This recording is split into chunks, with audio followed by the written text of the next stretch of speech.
Way back when I was still toying with the idea of wanting to be an author, somebody said, well, you should just do it. I said, well, what if nobody reads it? What if nobody buys it?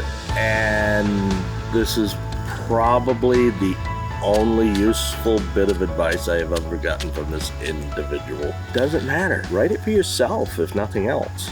I'm pretty lucky that I do have a captive audience. I have 3 dogs that know that I'm the only one who can reach the treats.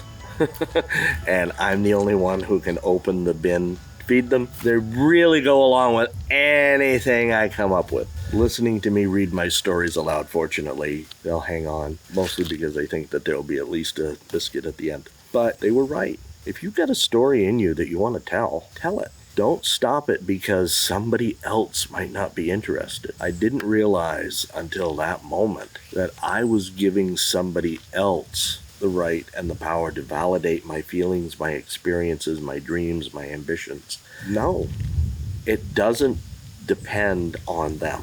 My feelings, my desires, my dreams, my everything are mine.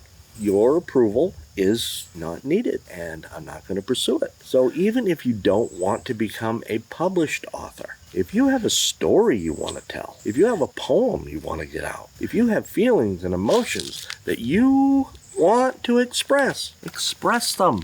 It's a dream. It's something alive in you that's never going to have a chance to be fulfilled if you keep it bottled up. So if I could give anybody a bit of advice, it would be don't be afraid that nobody's going to read it. Be afraid that nobody's going to write it. Because when you decide not to express it, it has to do something. Something isn't going to live, it's going to die. And a little bit of you is going to die each time you decide it might be rejected. Are you going to reject it? Or are you going to write it? Are you going to accept it? Or are you going to just leave it on its own? Don't be afraid nobody's going to read it. Be afraid you're not going to write it.